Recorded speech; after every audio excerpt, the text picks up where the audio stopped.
تفضل يا أخي. Assalamu alaikum. عليكم السلام ورحمة الله. With regards to buying and selling fruits that are not ripe, a lot of the supermarkets they sell fruits that aren't ripe yet. So how does one go about um, buying the fruits? Should they look for the ones that, like that one pack that is ripe? How would that go? طيب بسم الله.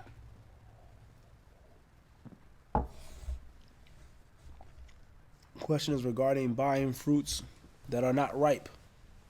How does that go? So on and so forth. طيب. First and foremost is, one way of looking at it is buying versus selling. Someone is prohibited to sell a thing doesn't necessarily mean that it's your fault or responsibility for buying it. Secondly, what's meant by before it's ripe? And what would the supermarket do or the fruit truck or stand do if the fruits and the vegetables, especially fruits, were ripe? How long would he have the ability to keep them and to sell them? So as if they take preventative measures. We get the bananas in a certain time frame, in a shape, in a state in which they can sit for a day or 2 days. You can take them from the market for a day or 2 days, and they're totally right by the time they get home or the next morning. But if they were pure, solid gold and yellow, from the time that the market obtained them until you came, then they will turn black. So oftentimes it may depend on the fruit. An apple, for example, it's not like a what? A banana. And then what do people, some people may want a tardy piece of fruit. You may want a tardy piece of fruit. Or I'm going somewhere and I need my banana to be halfway ripe, the way by the time I get there, it's what? It's ripe. Versus them selling you a banana which is totally solid green, undeveloped. Wallahu alam. J.A. Philadelphia, Assalamu alaikum, Shaykh. History has shown that when a group of Muslims come together, there are spies in our groups who pretend to be Muslims with the sole objective to divide us. These people could potentially be in the masjid apart of the administration or worse, rose to power as imams. How should we approach these issues? With regards to spies, hypocrites, traitors within the ranks of the Muslims, etc. Question comes from Philadelphia. How should we deal with them? What if they're on the administration? What if they're the imam? What if? Don't worry about them. Put your trust in Allah. You fear Allah. You handle your responsibility. And you make sure, bi'idhnillahi ta'ala, that you're not a traitor or a munafiq. If the duty and the responsibility of purging the Muslims of these traitors comes to you from Allah, then try your best to handle it. And if it doesn't come to you, you worry about and you focus on yourself.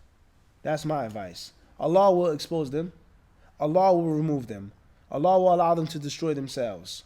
And of course, Allah Azza wa Jal, He creates things, He makes things, and He decrees things with asbab, with means. So Allah may use you as a means to do that.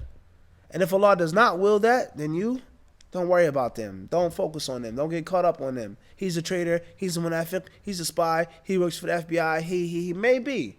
But you don't know. And in the path and in the way of finding out and attempting to know, you may accuse an innocent Muslim and slander an innocent Muslim. And you may neglect something which is important. Neglect something which is mandatory upon you, that is true, that is right there in front of your face. So be careful. That's my advice. If Allah brings that to you, it's your job to look after and do that, then alhamdulillah. And if not, you worry about yourself. And let the munafiqs be munafiqs. Allah will expose them. And Allah knows best. So you have to be very careful. Accusing brothers, and it happens all the time. Fulan's a spy. Fulan's this. Fulan. How do you know? How do you know? Prejudice. If it's an all-black masjid, a white brother walks in, he's automatically a spy. How would you feel? If it was an all-white masjid and you walked in, you were the only black person that says, oh, he's a spy. Would you feel comfortable with that? Would you like that? You wouldn't like to feel that way. Maybe the white guy is a spy. But do you know that? Do you have proof for that? And what are you doing that's illegal and harmful? Or what are you doing that's haram or illegal that he's going to go back and tell them that's going to bother you? if you're not doing anything bad. So be careful. Be careful, all right? Oftentimes people, they're prejudiced. A young person, an older person, a brother from another place. And it doesn't mean that you don't take your precaution. As we mentioned this. Ya ayyuhalladhina amanu, Allah says, oh, you believe. Allah says, khudu hidrakum. Take your precaution. It doesn't mean that you don't what? Take your precaution. It doesn't mean that you're not naive. It doesn't mean that you are naive, excuse me. And it doesn't mean that you're heedless and you let your guard down. But it doesn't mean that you point and stick the finger in brothers' faces and spy and snoop. Doesn't mean that either. And the shaitan is going to try to use that as a trick. All right? Wallahu alam. Faddal, akhi. How did a man who his waswas got so bad to the point he would make a rule, he would still be wet. And when he would leave, he wouldn't know if he was doing that. Clear. So for a person like that, is that person still considered sane? How does he like get to that point? How does a person like that? With regards to waswasa, that becomes extreme. The waswasa becomes very heavy. Is that person still sane? They made wudu, and then later on their arms and their hands are wet and they're still doubting if they made wudu, etc. The first step is for a person to realize is that the one who suffers from waswasa has no precaution. There's no precaution to have. I'm not sure. Can I do this? Is it right? If you're suffering from that waswasa, or if you know someone who is, you tell them there is no precaution for you. There is no safe route for you. A normal person, I'm going to do this just in case. Methanan. And there are hadiths in which a person is not to repeat the wudu unless he's sure. Not to repeat his salah unless he's sure that he passed wind. Many hadiths regarding that. But we're talking about something like locking your door. Did I lock my door? Did I lock my car door or not? Somebody may go into my car, so on and so forth. Don't you always lock your car door? You always do it. So what will make you think that you didn't lock it? But in this area, this time of night, whatever is in your car, let me just go back and check, just to be sure. Better safe than sorry. But for someone who's always losing their keys, for someone who's always thinking and worrying, there is no safety and there's no precaution. And that's because every time you use safety or precaution, you're throwing a log, a quarter of wood into the furnace. And you're making the waswasa grow stronger and stronger and stronger. As far as is a person who suffers from that type of waswasa sane? Are they sane? They're not necessarily majnoon. And that's because they only have their waswasa pertaining to issues. And not just general sanity or general insanity. Even though there are different levels of insanity. And there are different levels of mental illness. But the scholars of Islam and also medical doctors, they say that a person is insane and which is around the generally insane. I got a couple issues, all right?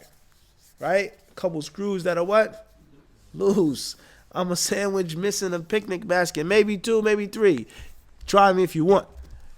That's not the same as me just being what? Insane. In which I don't have control over this. I don't do. That's the difference versus, he's a little crazy. Every now and then he may what? Okay, it's a difference.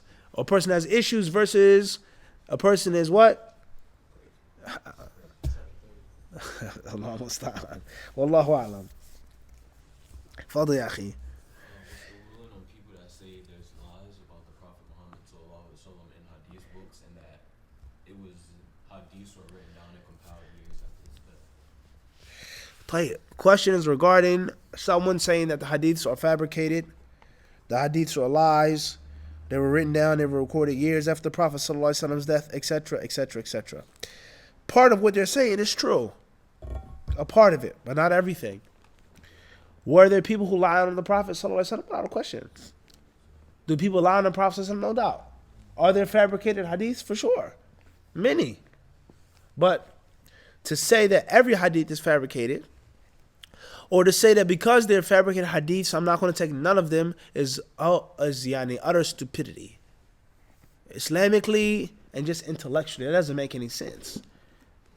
For you to say because of this and that, it's all false, spurious, and bogus. And there are thousands of hadiths and all types of hadith books.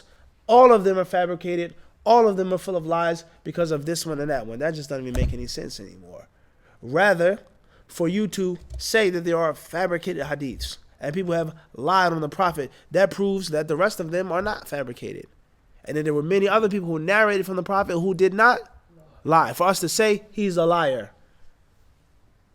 Everybody understand this? For us to say this one fabricated, meaning that the others didn't.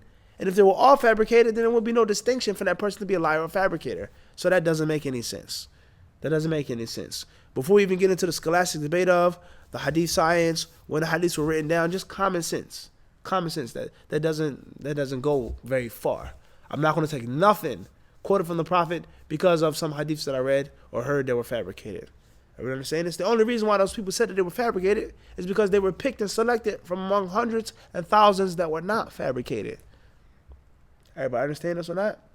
Everybody clear on this? And how do you know that they're fabricated? Have you researched it yourself? Or are you blindly following someone? If you're blindly following someone, that's fine. Why don't you blindly follow other scholars who say these 10,000 hadiths are sahih? What's the difference in your taqleed now? You're blind following. You understand? So therefore the hadiths of the Prophet ﷺ without a question, they have been preserved. They have been scrupulously, meticulously sifted through.